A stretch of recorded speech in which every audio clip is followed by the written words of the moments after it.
Kia ora e tiwi, and welcome to The Chew. The Chew. Where we get to chew the fat off random kaupapa. Anea hou ko taika māua ko kori. Kia ora. Coming at you from the Chew Studios here in Arrowtown, or Ka Muriwai. Ka Muriwai, Arrowtown. And today at iwi we get to catch up with fellow Rōnakitanga graduate, Alice Conway. Kia ora, Alice. Kia ora, kia Welcome. ora. Thank you very much. I'm very excited to be here, as you can imagine. We're excited to have you on. So without further ado, over to you, Hika. Tēnā koe, Alice. Tēnā kōrua. So thanks for making time to come and see us. Of course. You're one of the very interesting people that I've been looking forward to interviewing. And mainly because those of you who don't know, and we'll get into this, Alice is a fairly recent migrant to New Zealand.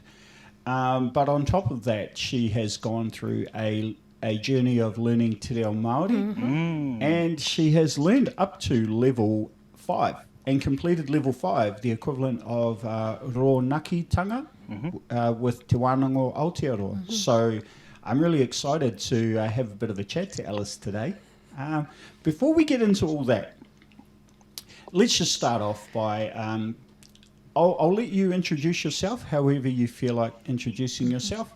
And what we would like to know is where you were born and where you were raised and did your schooling. Awesome. Well, my name is Alice. Ko Alice toku ingoa.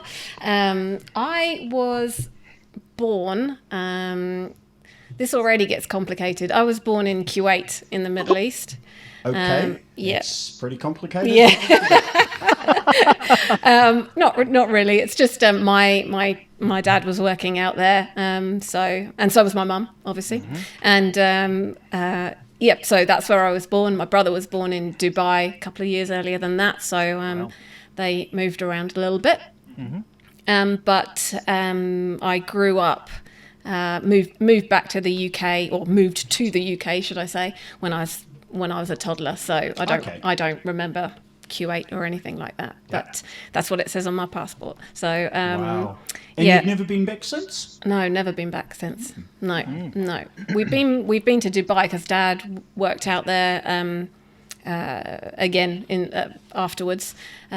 So we went back out to Dubai. So my brother had a nice little story of arriving in Dubai, and someone said, "Welcome home, sir," because he's got his passport. So that was quite nice. But so you have Kuwaiti citizenship too? No, I don't. They don't. That's not how it works over there. Right. You have to be Kuwaiti to get Kuwaiti citizenship. You can't just be. It's not as sort of birthright as because you're born there. No. Okay. Yeah, a lot of countries are like that. Yeah, absolutely. My daughter went through the same thing in Australia. Yeah. She was born in Australia, but both of her parents were Kiwis, so she wasn't immediately entitled to be an Australian citizen. So that's quite a common thing overseas. Absolutely. So so I grew up in the UK in Buckinghamshire, which is just. That sounds very regal. It's not. Oh, okay. Well, some of it is. Some of it's very posh, but other parts are not. But I grew up pretty much exactly between Oxford and London. Grew up, went to the village school and the village primary school, and then went on to the next village middle school, and then went on to high school. And that was Wickham High School for girls. Ooh, girls' school. Yes, we were the not so posh girls' school on the same road. There was a girls' school at the top of the hill, that was us. And there was a girls' school at the bottom of the hill, and they were called the Abbey, and they were very posh. The Abbey. The Abbey, yes. Yeah, so. Sounds like a bit of a target, that top school, for a lot of young boys, I think, eh? Well, the boys' school was across the road, So they weren't downtown Abbey, they were downhill Abbey. Exactly. Just a little Netflix joke, Whānau. Yeah. So went to school there, and then went to uni in Southampton, down on the coast, on the south coast of England, and studied there for 3 years. Studied archaeology there. Archaeology? Yep. archaeology. So Yeah, because that's what we know you for. Your Absolutely, archaeology yep. skills. yes, Archaeology. So what's that all about? Is it just digging holes and Yep. stuff, or digging holes, you make a good finding hangi hole digger? Then, exactly, yeah. Digging holes, finding bits of pottery and bits of bone, and putting all the things together, and figuring out how people lived, basically. I did that for Okay. for Was 3 it years. about humans, how they lived in the past, or did you do like dinosaur bones? And because everyone thinks that an Yeah. archaeologist is like a dinosaur hunter. Yeah, that's a common misconception. So archaeology is basically the whole of human history, and that's paleontology is further back. So is the dinosaurs and things. So yeah, Getting an education here, Iti. absolutely. Wow, You know, you're getting schooled that's up on all this what I'm stuff. here for. Yeah, so I did that, and I focused on the arts side of archaeology. Did a lot to do with the interpretation of ancient art, and that's what I went on. Okay. Yep, and that's what I went on to do my masters in, as well. So You've done a master's? done a masters in comparative art and archaeology. Wow, that's Yeah. a mouthful. Yeah. Well, we have a master at the Tipu, Iti. You do. Yeah, of archaeology. Yep. I don't know why I suddenly feel dumber today, bro. But Well, as you can see, I've really put all those good skills to use in my life. So yeah. And so, when you finished your masters, were you excited to get into the digging part of your job? Or? I did a few. There were a few digs that I went on, Nice. but it's one of those professions that is quite difficult. It can be quite difficult to get into, and You mean often like a click? no. It's there's the Not many opportunities. not there's it's very low paid Ah, to start off with, for sure. enough said. There you go. Yeah, and so you have that, and often you actually go on digs, and you will pay to go on the dig. There's lots of people who aren't archaeologists can just sort of pay to be the diggers. Wow. Yeah. So That's I pretty tried. sneaky. Yeah. So I tried to get a job, or I tried to go on a dig in. I think it was in Belize. I'm not sure exactly where it was. I can't remember now. But and they said that they would love. This is after I've done my masters, and they said they would love to have me. And here was the cost of going, and it was thousands of dollars. And I just paid for my masters, and I was like, I can't do that. Who does this money go to? Other universities and various different things. So, yeah. So we have a master of digging. Master of digging, thank you. Yeah. Sorry for being real derogatory here. That's fine. That had to pay to go do what she's fully qualified in. That's crazy. With that particular one, yeah. But I've got lots of friends who Love it. are archaeologists, and they've gone through academia, or they've gone through other ways, going through what they called just companies and things that do do archaeology on a regular basis. So, but I'm all right with that. I've come to terms with it. So, if you didn't follow that whole dream, so what did you end up doing?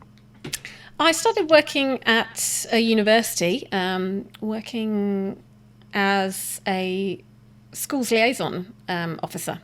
And what that meant was I would go to high schools and sometimes middle schools to talk to them about how and why people should or could go to university. And Okay. yeah, so that ranged from giving information to students who knew they were going to go to university on what kinds of courses they could do, to potentially students who didn't think university was ever something that could be for them, and showing them how potentially it was a path that they could take if they wanted to. Yeah. And so that was quite fulfilling, actually, because you could give people the information so that they had more choices, basically. Yeah, right. Yeah. Right. And so you enjoyed doing that then? I really, really loved doing that. Okay. Yeah. Mm-hmm. Yeah.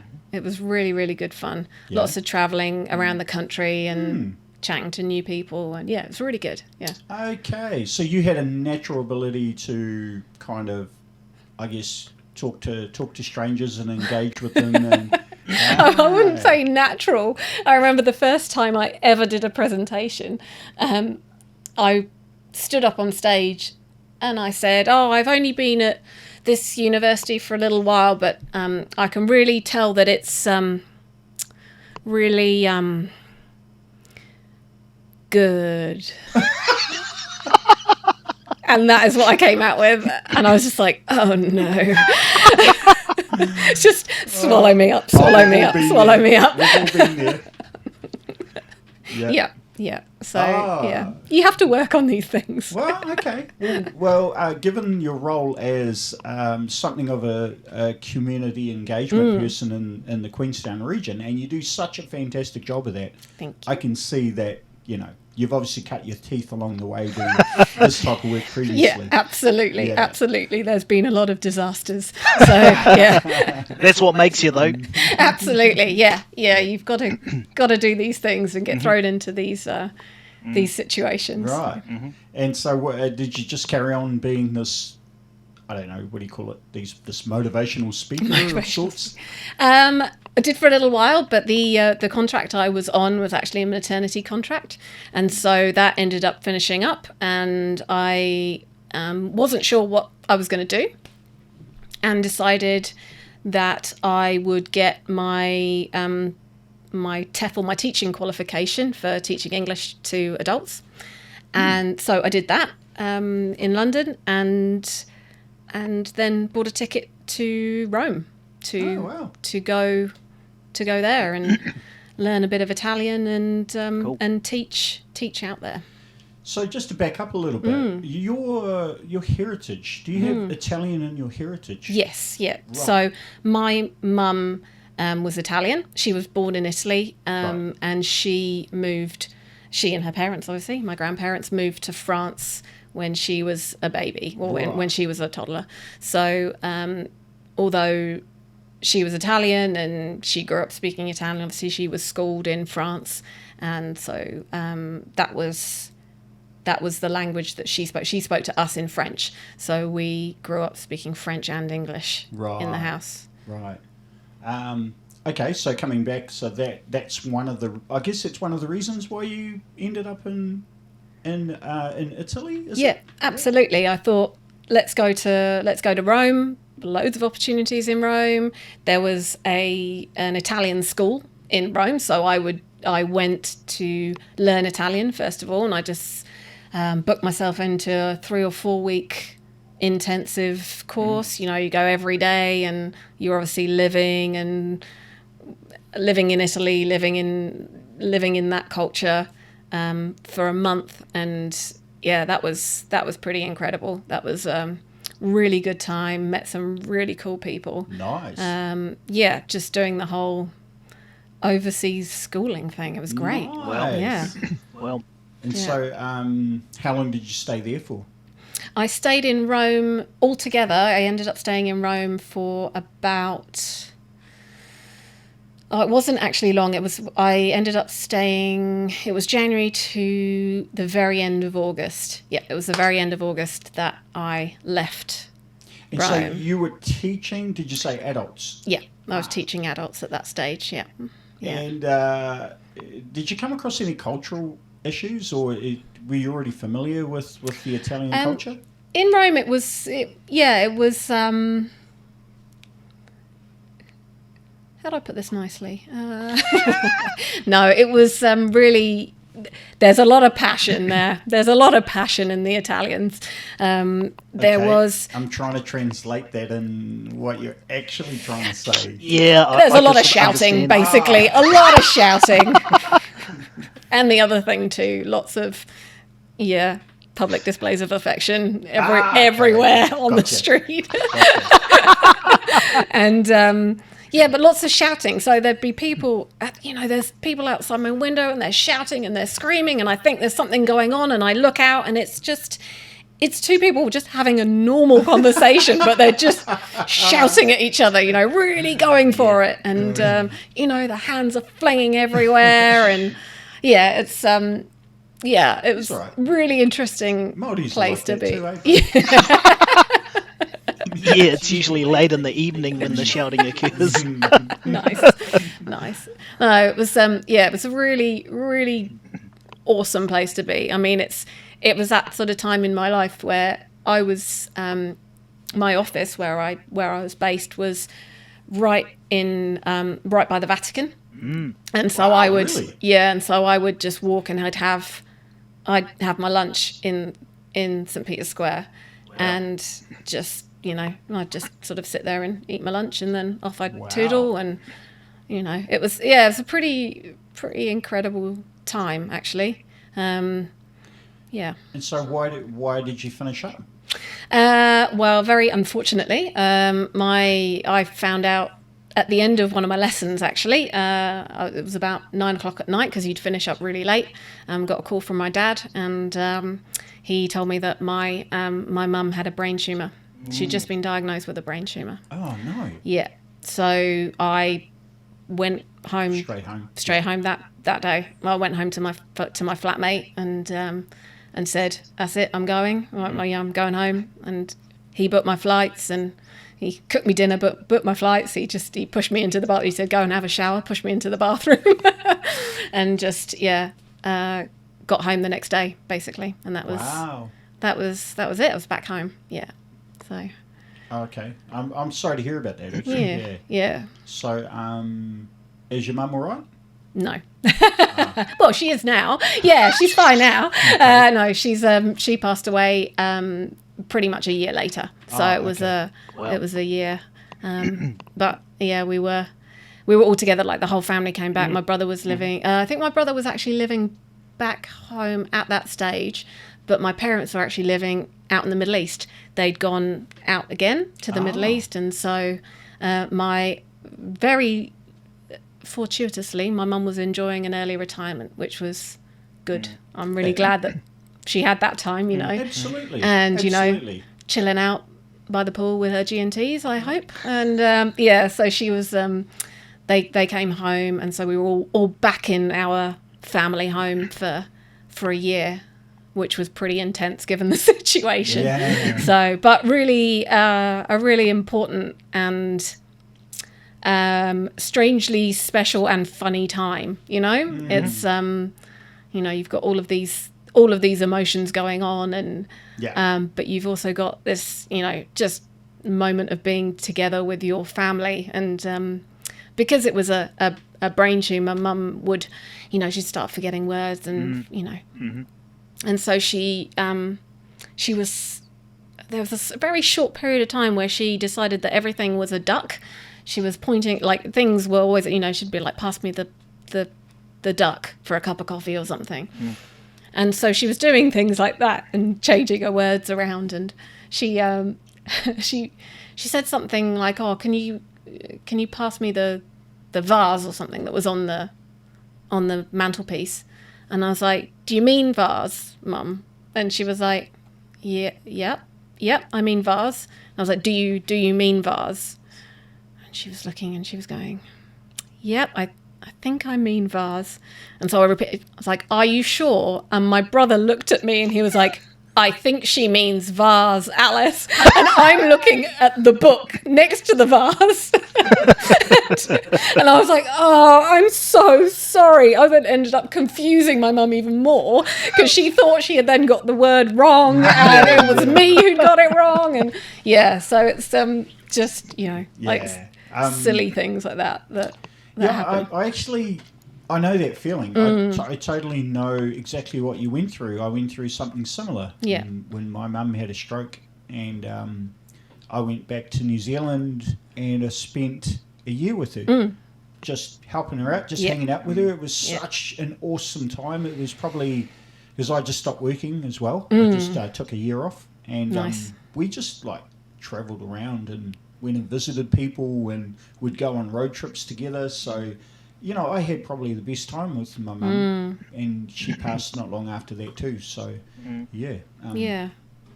Anyway, let's kind of dig ourselves out of this. So- little dark hole. So obviously you were brought up with your mother speaking French to you, obviously, and then you went over to Italy to learn how to speak Italian. Yep. I think that's the name of the language, isn't it? Yep, that's the one. Just like the people. Yeah. So, you know, you could say that you're trilingual then. Yeah. Yeah. So would you say You're you're... fluent? I definitely used to be Yeah. trilingual. I would have said Fully. absolutely. I Yeah. could speak Italian, French, and English. Absolutely, you know, learning Italian actually made my French better and all the rest of it. So, at that stage, absolutely, I could speak the 3 languages absolutely fine. Now, I haven't spoken French or Italian for a long time, and when I do, it's in you know, it's in very small pieces, and so it's you lose it, you know, and we've all experienced, you know, that, and you lose your language, and you really do. But I do try to you know, I listen to things on YouTube, or, you know, things come up, and, you know, a great one is the little videos. It's called Pasta Grannies. Have you ever seen Pasta Grannies? It's great. It's just a woman. say I do. Oh, sign up to Pasta Grannies. It's just a woman who goes round talking to grannies making pasta. It's fantastic in Italy. And so they're like, this is 99-year-old Filomena. And then that's 99-year-old Filomena's making pasta, telling us how to do it, you know. And so, you know, you listen to that, and that's, you know, it's really comforting, actually, you know. Yeah, no, I'm not that into pasta, and I'm probably even less into grannies. So. I don't know about you, Hika, but I love my nan, you know, my kuya. Oh, brilliant. Sorry. So what'd you do next? Like when you've obviously your mum's passed, Yeah. and I guess there's a bit of freedom to be you know, to go and do what you want to do. Yeah, so I was back working at a university during the time that my mum was ill. So my brother and my dad weren't working; they were at home with mum, and so I was going out and working at this university. And then mum passed, and, you know, my brother moved away, and my dad actually got a job back in the Middle East, and then I just was at my mum and dad's house, you know, going to work every day. And then I was just like, what am I doing? Like, you know, there was a necessity to be here. Yeah. And that was I was doing this for a reason. And now that's, you know, none of my family are here anymore. So what shall I do? And so I thought I'd go back to doing what I had done before. And so I went to teach again in Italy, but this time I went to the south of Italy. Okay. Which was a very, very different experience. I probably wasn't ready to go. I think I was probably still going through... Still a bit raw. Still raw, still going through the grief, hadn't really processed things. And so I wasn't in the best place to go and have this brand new experience in this different area. And, So what was bad about it? So I moved to the south of Italy, Yeah. knowing a little bit about the south of Italy, and I'd been there before, and all, you know, those kind of things. I knew it was a small town and things like that, but I don't think I was quite prepared with how small that small town was. Oh, right. Everyone knew what was going on, and it was a really, I mean, the place itself was beautiful, the people were great, but it was just slightly different. Yeah. Like a great one of those. One example would be that there was a condom machine, Right. As there is, yeah. in the middle of the square. Okay. So that... So everyone could see anyone who went near the machine. Right, so it's like a source of gossip. Exactly. It's one of those things you're like, why would you do that? It's like, shame, for shame. So it's, just, things that don't seem particularly, that are a bit strange are actually the whole other, all the things around that particular placement of that facility, Right. That's just one silly example, Okay. but it's it's just very, very different. Yeah. And so, does that mean you left there pretty soon? Yeah, I was there for about 3 months, so just a term in a school, and went back to the UK, sitting in my mum and dad's house again, thinking, right, I don't really know what to do now. So I was chatting with a few friends, and one of my really good friends, Katie, who's so I was 29 at this point, and Katie was a couple of years older than me, and she said to me, well, if I were 29, I'd go to Australia or New Zealand or something on your working holiday visa. Good on you, Katie. Yeah. Kia ora, Katie. And best friend ever. Yeah, man, it's pretty awesome. And I was like, that's a really good idea. And I remember where I was sitting on my sofa in my house, and I remember just sort of putting the phone down to her and thinking, yeah, I'm going to look that up, and just did it immediately and got my visa and got my working holiday visa sort of straight away. And another friend of mine, Jo. Kia ora, Jo. Kia ora, Jo. Yeah, she was actually in Queenstown. And she had said to me, she's one of those people who wherever she goes in the world, she's like, come visit. And so she said that. She was like, come visit. And I was just like, oh, okay, well, I guess with those two pieces of advice, I know where I'm going. So I ended up in Queenstown. Nice. Because of those two Awesome. wonderful ladies. Nice. Yeah. So I didn't even get to ask my question. How did Alice get to Queenstown? Oh, yeah. Thank you for answering. There you go. It's just a natural progression within the conversation. Yeah. That's fantastic. Yeah. And so how did you find Queenstown when you got here? Like, was it a culture shock at all, or was it sort of what you expected? I think the biggest culture shock coming from the UK was when I went to Fresh Choice with Jo for the first time, the supermarket, and right. walked in. We went up to the till to pay, and the person behind the till was just like, oh, hi there, how's it going? Jo was like, yeah, good. How's your day been? Yeah, no, my day's been all right. Oh, chatting away. And I was like, Jo, why didn't you introduce me? And she was just like, what do you mean, why didn't I introduce you? And I was like, well, do you know that person? And she was just like, no. And I was like, but you just had a full conversation with her. And that was my typical English pay for the food. You say hello, but you don't have any chat, because people think you're weird if you have chat. So funny. yeah, that was the first thing that was really kind of, I was like, wow, everyone's so friendly. Yeah, we take that for granted, don't we? Oh yeah, absolutely. And going home now, I can really, I've been in the situation where I've been the crazy person going, hey, how's it going? Yeah, people think you're weird. But yeah. I've had very similar experiences actually in the UK where me and a group of my friends were lost over there. Oh yeah. And there was this person walking. I was like, oh, we'll just ask this guy. He'll be able to tell us. So I was like, hey, excuse me, dude. Hey, can you help me? And it was like running away, going, what are you doing? He thought we were going to murder him. I was in stubbies and a singlet. But we were just trying to find the train station, or the tube, as they call it over there. And Brilliant. I asked 3 people, and they thought I was going to murder them. Mm-hmm. So Yeah, that's... They must have seen Once Were Warriors, bro. It's Jake the Bus.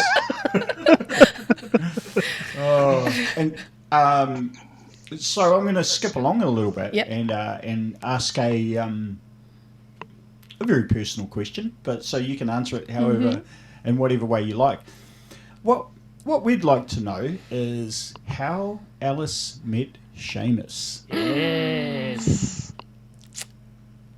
So, I actually, when I got to Queenstown, I did those normal Queenstown jobs that you do when you're only going to be here for 6 months. So I worked for the skydiving place, and I worked for a car rental place, and at this car rental place, there was a lovely young lady called Carolyn who had a friend that she knew from back home in Belfast, and she knew him very well, and they all, you know, they were really good friends, and we had... So the short story is she played matchmaker, did she? Well, no, she didn't actually. Seamus just turned up at all our work dues for some reason. No, he would come along because he worked, he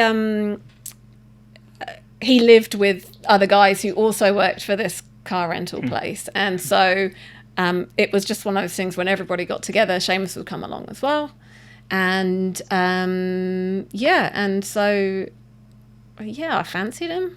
So. That helps. That's basically how it worked. So I So who made the first move? Well, I don't know. Who made the first move? Well, you're a woman. You guys remember all this stuff in great detail. Well, we were actually talking about this the other day, that we had moved from one pub to another pub, and there weren't enough chairs, and so I got to the table, and there were no chairs, and Seamus said, "Do you want to take a seat?" Oh, nice. That's And how so you I do it. and so I did. First move right there. And what a move. Professional. And the rest is history. Yeah, pretty much. Yeah, let's just say that. Yeah. Cool. And so you've been married a little while? Yeah, we've been married for 7 and a bit years. Wow. Yeah. Wow, congratulations. Thank you very much. Yeah. Have we? Yeah. Yeah. 2014. Yeah, that's it. You better get that right. And anything else? So you both obviously lived in Queenstown for a little while now. Yeah. So it sounds as if you never returned to the UK once you got here.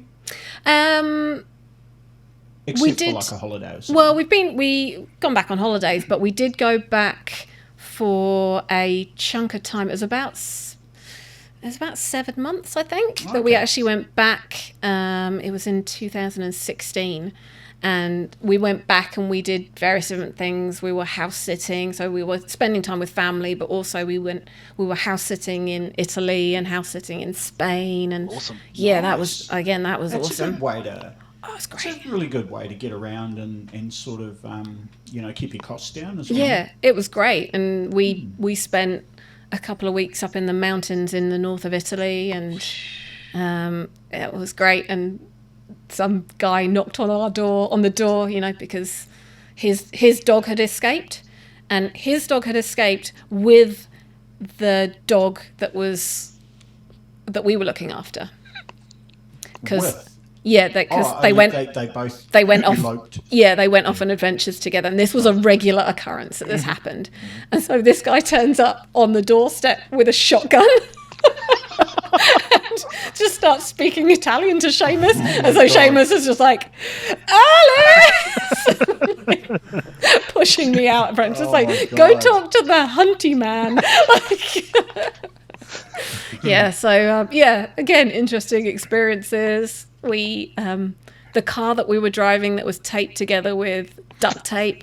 We had a Peugeot 206, and it was taped together with duct tape. Nice. And the fan didn't work, so it was overheating in the mountains. And there was a car down the road that had a tree growing through it. It was the neighbour's car, but he'd obviously dumped it because it didn't work, and it costs a load of money to scrap the car. And so Seamus went over to the neighbours to ask if he could take the fan out of one car and put it in the other car. And so we're literally at the top of the mountain. We're in the mountains. There's nothing around. You know, you have to drive down the mountainside for an hour before you get anywhere. And he's got the engine apart and putting in the fan and things. And I was going, oh God, oh God, oh God. But it was fine. It worked. And we got off the mountain. But yeah, there's nothing like, because we were really close to Monaco as well.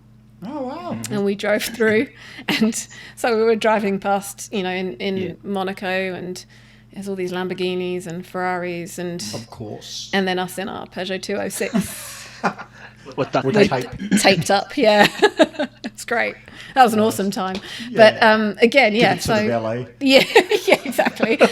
Look after it. But yeah, so we did that for a little while, and yeah, obviously spent time with family, and then came back, and yeah, started back again, living back in New Zealand. But yeah, just a wee Nice. bit of time away, but it kind of makes you realise that actually, yeah, this is where we want to be. Great. Yeah, That's great yeah. news. Yeah. So I'm going to shift focus now and sort of talk to you about your journey into learning Te Reo Māori. Yeah, yeah.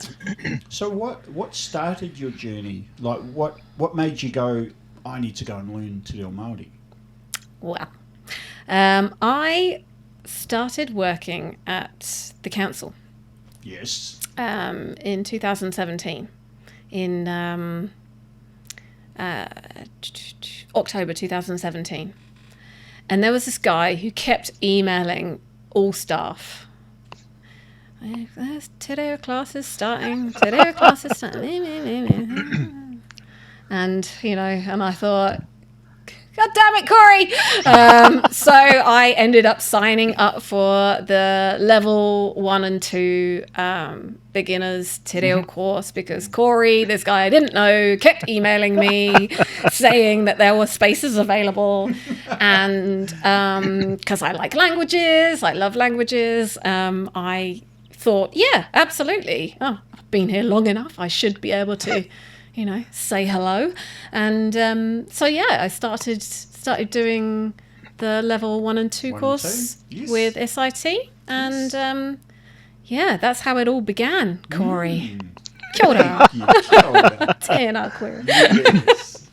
Yeah, I have to admit, at the time I was a kaiawhina, or a teacher's aide for the SIT classes and for Jeremy the kaiako. So I pushed pretty heavily to get QLDC staff trained in Te Reo Māori. I didn't want council to be tokenistic about their support of Māori, so I was encouraging. I'll call it encouragement, but yeah, it was a bit sort of. I got a bit OCD with my emailing of people to get them to come to course. But you know, there was a large section of QLDC that came to the course. I was really appreciative of that. And of course yourself, you're one of the mainstays, along with Lisa, along with Emma. There's a few from QLDC who carried on in their journey. What I'd like to know is, what did you find? I don't know. What was surprising to you about your journey into learning Te Reo, given that you had already learned languages in the past? Well, one of the things that was I suppose not a shock to me, but different to how I'd learnt languages in the past, was growing up with French and hearing Italian around me all the time. It was quite easy. Like, I don't want to be a dick about it, but like it was relatively easy to pick up those languages and be able to speak confidently, or at least put things together so that they could potentially sound right and give it a go. But with Te Reo Māori, obviously that's completely different. And so I struggled with that a little bit, the fact that I couldn't just pretty much make up a word because, you know, in Italian, if you don't know a word, you kind of use the French and put on a bit of an accent and hope for the best. You know, if you don't know it, you give it a whirl, you know. But there's no way I could do that. So I was sort of a bit stuck in what I wanted to say. And so I think that's affected my confidence in speaking Te Reo. Yeah. Because I can't just grab things out of the air and try something because I don't have that background, you know. Yeah, like I understand where that feeling comes from, and I have a little bit more confidence because I'm Maori, and I get a little bit cheeky with it sometimes. So I'll just make up words. I'll string a bunch of Maori words together to describe a word that I want to say, you know. And Jeremy was really funny because, you know, I'd say a word and he'd go, "Oh, bro, it's actually," and he'll give me the proper Maori word for it, and I'll say, "Yeah, but you know what I mean, right?" Because it's what I constructed. He understood what I was trying to say. And, you know, I would convince myself that, well, the purpose of language at the end of the day is to communicate. So did I communicate? Yep. Well, you know. I've got a good example of that with my a friend of mine who's Swiss, and she she wanted a tissue, but she didn't know the word for tissue. So she said, "Can you pass me a nose towel?" So I got it, right? So, you know, it's fine. There it is right there. That's the kind of thing I'd say. Exactly. Yeah. So with Te Reo Māori, obviously, the language is one component, but obviously another large component of it that, you know, Jeremy and Corey used to do in those classes is the waiata aspect, Yeah. which can be pretty scary for a lot of people who just don't like singing. So how did you find that piece? Well, it's not that I didn't like singing. I actually love singing. I love it. But... But? What do you mean but? There's no but. I got so frustrated doing the waiata ringa. Oh, yeah. Because we would just do it all at once. Oh, yeah. There's no slowly stepping through it. And I didn't know what I was doing with my hands, and I didn't know what I was doing, what the words were, and we were just singing and moving, and I used to get so fed up. I think I had such a face on me because, you know, we'd be doing something, I'm like, well, I can't learn this way. I can't learn this way. I can't do it all. So, that really bugged me. Oh, it really bugged me, but it's okay. I've got over that now a little bit, I think, or used to it. I don't know, but yeah. So that's yeah. And if you don't like singing, you can mime.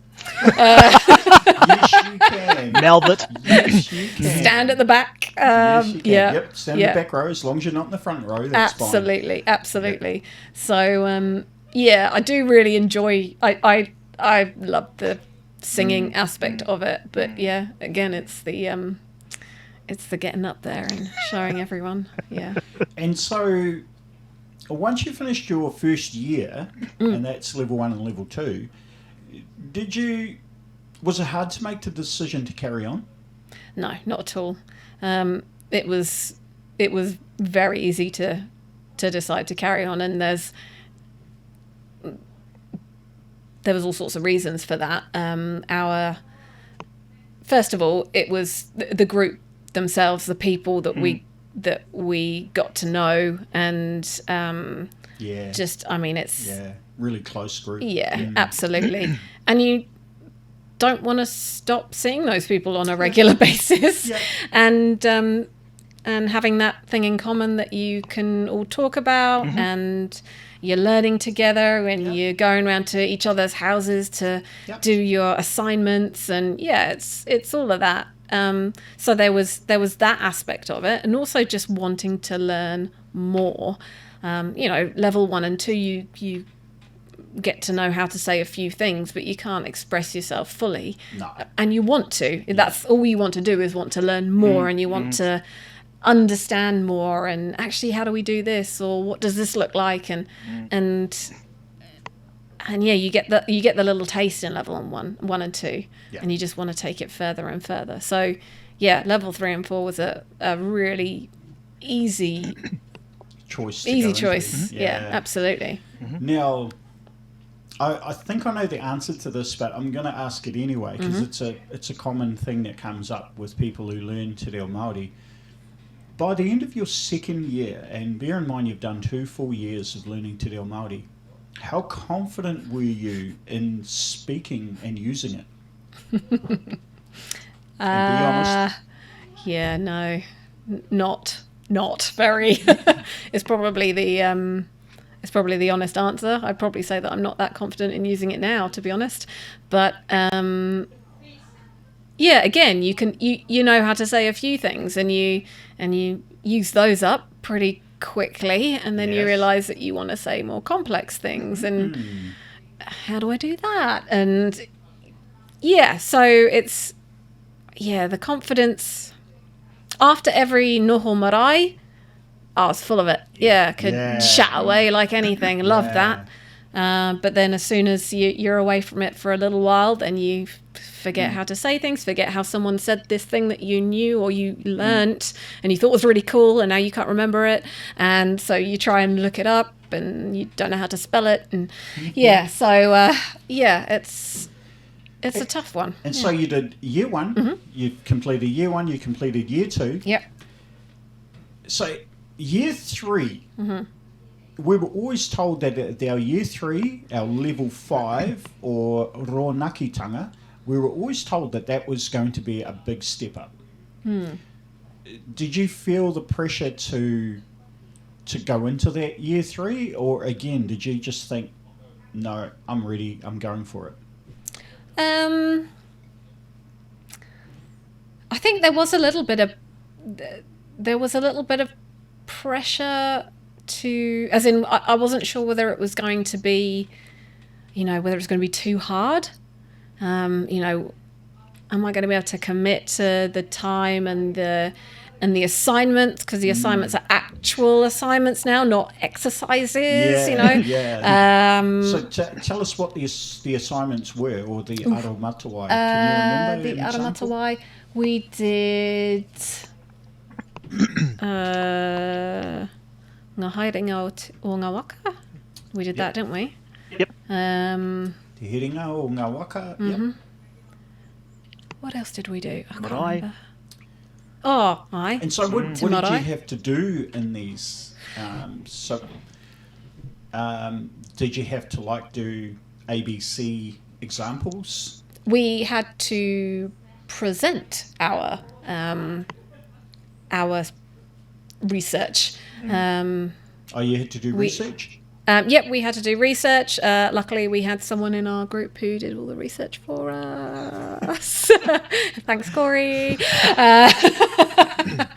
No, that's not strictly true. I'm very diligent. But Well, you're a master digger. Yeah, absolutely.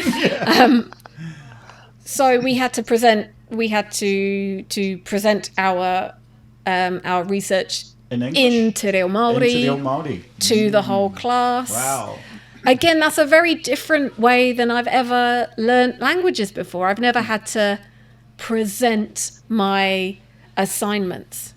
I would write my assignments, and then you would do an oral component where people would ask you questions and you'd respond to them, but I never present something like that before. So that was a big deal, and you do a lot of sweating when you're presenting those. It's horrible. It's not good. But nerve-wracking. Well, I would say, from my personal experience, you were in the top end of the students in our class. There was probably about 20 of us, I'd say. I think we started with more than that. But we ended up with about 20, all going through our level 5. You were most certainly in the top end. What I did notice about you, though, was you had a natural ability to pronounce Māori words correctly, which I always found a little bit odd, because Pākehā or Europeans or other migrants always had these very specific blocks, and what I mean is a mental block in incorrect pronunciation. So they would always incorrectly pronounce words like tau instead of toe. You never suffered from that, I noticed, and it was really interesting to me that you naturally just picked up correct pronunciation. Why do you think that is? I mean, I think having had two languages from the word go, there's a very different. And French and English are very different in their mouth movements, I guess. Yeah. Mm-hmm. And so it's just about that, having that ability to Right. you. So you kind of already had that experience in approaching a language differently from the way you do it in English. Yeah, absolutely. And also, I think I've always been quite a good mimic. So if someone says something to me, then I can just repeat it back in the same way. Perfect. Yeah, and it's I suppose it's about not really overthinking it, because if you overthink it, as in if you read a Maori word the way you would read it in English, then you're going to totally come wrong. Totally going to stuff it up. Absolutely. So you just need to listen and repeat what you hear. And that sounds really. See, I got really annoyed with my friend once said this about drawing, about art.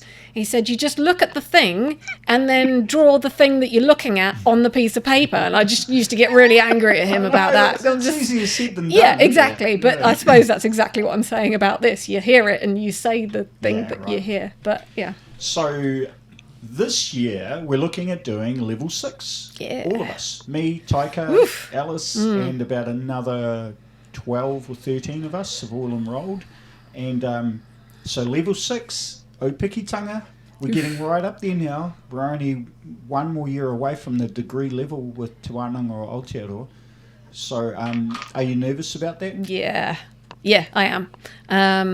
We got you. We got you. Thanks, guys. It's one of those situations where, again, because we've had this break between our classes, you feel like you can't even say "Kei te pēhea koe." It's you don't know where you're going to go with it, or if someone asks you, if someone says "Kei te pēhea koe," you're like, "Oh, pie, pie." And then you think, how the hell am I going to do level 6?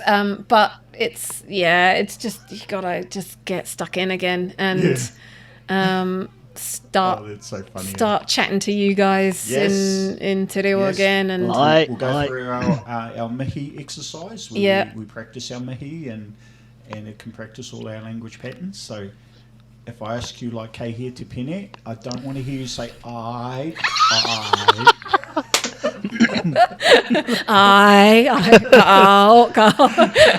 So with you actually talking about mihi, I still remember when I heard your pepeha, and you brought in your ancestors from Italy, I believe, Della Franca.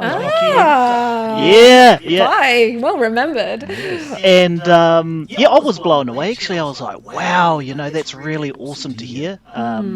We get to hear pepeha all the time from our own family and our own people, but just to hear, that whakapapa come back from those areas and hearing those unique names sounded awesome. So with that word, I suppose it goes back to how you could pronounce te reo correctly, because a lot of people find the rolling of the R's the most difficult. Yeah. And, it's already there in your historic language, right? I'm not sure if that's French or Italian. Italian. Yeah. That rolling of the R, so that's probably why you found rolling those R's quite easily. Yeah, absolutely. And like I said before, we didn't grow up speaking Italian, but it was always around. And so we picked up our words. We knew that, my mum would speak to her mum and dad on the phone, and she'd be speaking in Italian. So it's something that you always hear. It's always there. So so you just pick that up because it's part of your everyday. It's just part of your existence, which you don't realize at the time. You don't realize how unique it is at the time until you move away and realize that actually it's very different to how other people might have grown up. So Yeah. And that's crazy because that's a very similar story to how we grew up, Hika, you know. You know, we were brought up in and around our Maori, you know, potentially being on the marae, hearing it in bilingual language with our friends, whānau, etc. Yeah. But we never had the language, so when you start piecing it together through your te reo journey, then you're like, you know, and stuff then starts making sense. Suddenly all falls into place, doesn't it? Yeah. You're like, Yeah, right, absolutely. that's what that means. Yeah. just all those light bulb moments. Yeah. Yes, so we're getting very close to wrapping up now. So I'd like to say, ka nui te mihi ki a koe, I te toha o tō kōrero, o tō wheako, kia maua, mea mātou katoa, e ngā kaiwhakarongo o te puna pāho. Kia ora. So big mihi to you for sharing your story and your experiences. And I'll now throw to the bro for the quick fire questions. Cool. So, first one piece of advice you could give your 21-year-old self.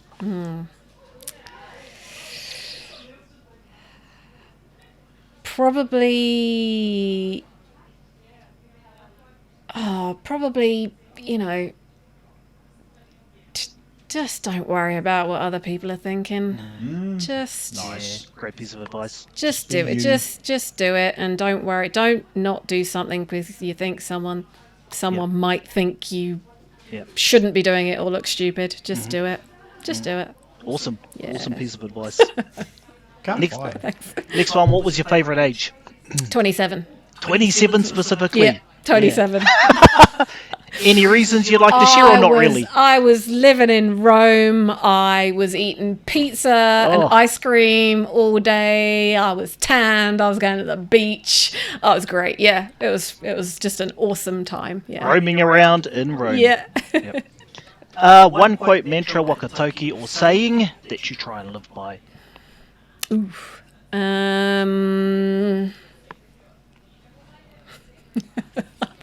All I've got in my head is live, love, love.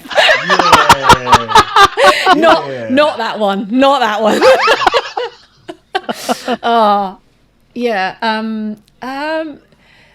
Do you know what? Someone said to me once, it was probably actually the best piece of advice I've ever been given, and it was just get over it. Just get over it. Like, Don't sweat the small stuff. absolutely, don't yeah. sweat the small Just stuff. you know, just keep going. It's fine, you know. Awesome. Yeah. Cool. Perfect. Next, most favourite place in the world. Oh, there are lots. Most favourite place. I'm gonna go back to Rome. Yeah. Yeah. Rome. Yeah. Yeah. Nice. Yeah. Wow, awesome. 3 people you could invite for dinner. Any 3 people. Any 3 people.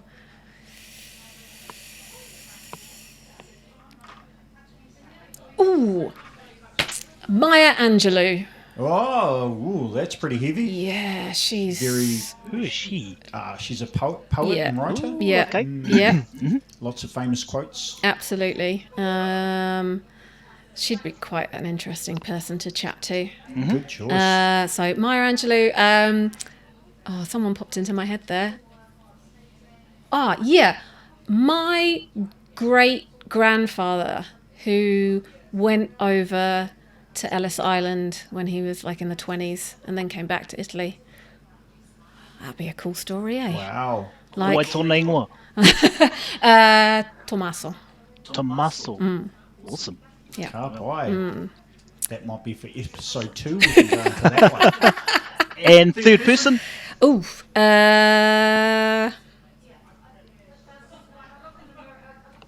You bro tiger. Yeah. Oh, thank you. Thank you. I don't cook very well, but I eat a lot, so... Sweet. Sorry, Corey.